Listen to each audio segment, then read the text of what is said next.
mutant and a robot seemed like an unlikely duo when the first Ratchet & Clank was released back in 2002.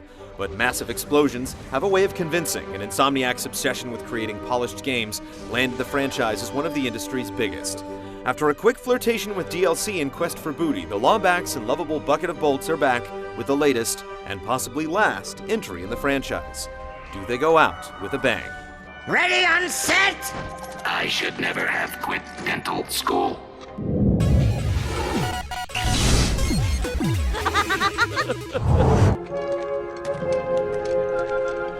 The last full-fledged Ratchet game, Tools of Destruction, ended with quite a cliffhanger.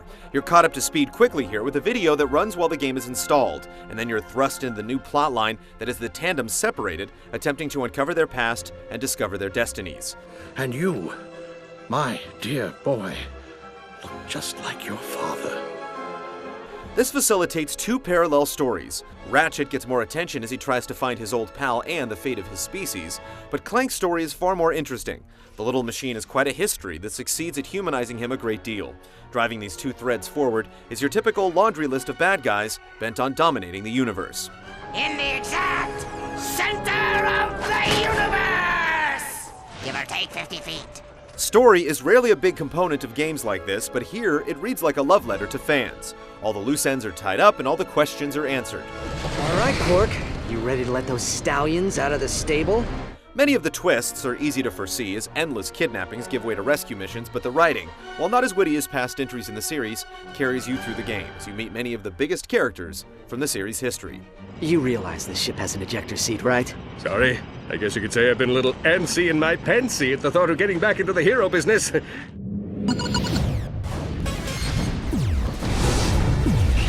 nefarious space station. An impenetrable fortress fraught with danger and, windows. While other platformers were making players wander around searching high and low for every conceivable doohickey and widget, Ratchet & Clank was always a linear game that shuttled you down a predetermined path. The same holds true here, except now, the planets are sewn together with an overworld in outer space. This area acts as a nice homage to the Star Fox series, but it allows you to roam the cosmos and take on side missions at your leisure, or tackle space battles. While you can essentially fly anywhere and go back to any planet at any time, there's a definitive path you have to take to move the game forward. Ion coils might be a bit rusty. The name of the game here is upgrading. Virtually everything in the game can be leveled up, either manually or automatically with use. Even Ratchet's ship is rewarded with new upgrades as you collect Zoni, little magical creatures that are ferreted away inside levels, or the reward for landing on small planets and conquering a gauntlet, much like the challenge stages in Super Mario Galaxy. At a couple points in the game, you're required to have a certain number of the Zoni to tackle the next area, but there's an excellent map system in place that shows you exactly where you need to go. There are tons of things to collect throughout the game, new weapons and gadgets, upgrades to existing ones, and tons of glorious nuts and bolts that bound forth from every crate or enemy you destroy. Like always, they're then used to purchase new weapons, armor, and more. As you might expect, the weapons and gadgets are the real showstoppers. Some of the classics return along with recent favorites like the Negotiator and your flying friend Mr. Zircon. Mr. Zircon is here. New weapons are plentiful as well, including a fan-made armament called the Spiral of Death, a huge bullfrog called the Sonic Eruptor, and many more that we don't want to spoil. The pistol, shotgun, and bomb glove can be upgraded in a number of categories with cases you find around the universe. The number of guns and gadgets is certainly vast, but the imagination seems to have run a little dry this time around. We didn't feel compelled to spend bolts just to try out some of the weapons like we have in the past. And like prior games in the series, you can find a few that you like and lean on them. This is only exacerbated by the weapons that level as you use them. Outnumbered by enemies? No problem. Even the score by deploying this remote-controlled orb. Once activated, you can steer it around the battlefield and wipe out the whole lot of them. A Kraken time is basically the same length as the last full-fledged release, so expect a little over 10 hours of play. There's an arena-based section in the middle of the game that isn't technically required, but if you skip the rewards of it, the remainder of the game will be very difficult. It basically inflates the length of the game by an hour or so, but varied objectives keep it from becoming a complete grind. While there are leaderboards to compare your skills, there's no form of co-op or competitive multiplayer. Completists will delight in maxing out every weapon and collecting every Zoni, but if you tend not to pick a game back up after you finish the campaign, there's not much to go back to here. Hello? Ah! I'm sorry! I was only trying to help! Back up! Don't make me use force!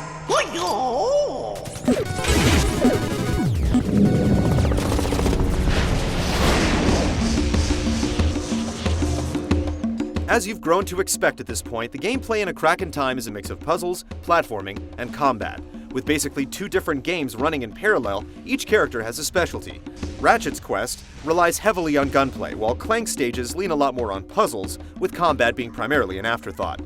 Clank's puzzles are quite good. They involve cloning his little robotic body and recording the actions of each one to solve switch puzzles. They start out easy, but eventually will have you scratching your head. Ratchet's puzzles don't fare quite as well, as they basically amount to picking up an item in one place and taking it to another. Both characters have their fair share of platforming to complete, and in general, there's a lot more hopping to be done this time around. Clank has a much longer glide distance, and his jumping sections tend to be a little more risky, whereas Ratchet is relied upon to tackle the small planets in space that rely more on reflexes and stamina.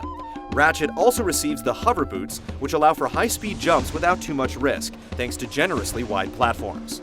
In all, it's a welcomed return to a genre that's quickly fading into obscurity. This cannot be happening. The combat is incredibly hectic and also incredibly fun. The screen is often flooded with enemies, providing ample fodder for the gadgets and guns to do their thing. The lock-on doesn't always work like you'd hope, and the camera angles can definitely get sticky at points, but all things considered, they're minor annoyances in a sea of sweet.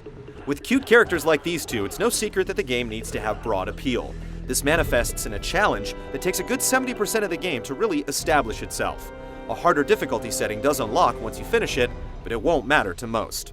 You've played as Ratchet by himself and you've played as Clank by himself, but usually only for very quick bursts. This is an entire game where the two do their own thing, but it's not detrimental in any way.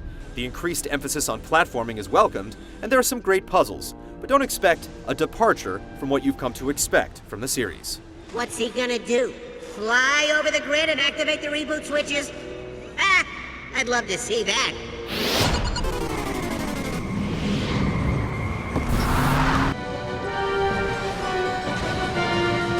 We went back and forth between A Crack in Time and Tools of Destruction from 2007, and we honestly can't see much improvement in the visuals. The game still looks great, which is a testament to how far ahead of the times the first game was. The engine also holds up well under severe strain. Nuts, bolts, enemy parts, insane weapons, and massive worlds are displayed with nary a hit to performance. The worlds avoid the typical lava and snow motifs in favor of a more consistent look, without appearing redundant. Strong voice acting is a hallmark of this franchise, and it delivers once again with some great performances. If only the writing were a little better. Am I interrupting? Lawrence! I'm rehearsing my epic romantic action comedy space opera! The dynamic orchestral soundtrack is also strong, while never being overbearing.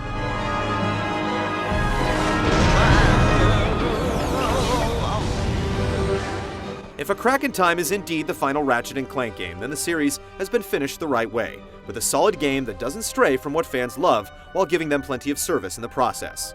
And in this way, it's also guilty of playing it a bit safe.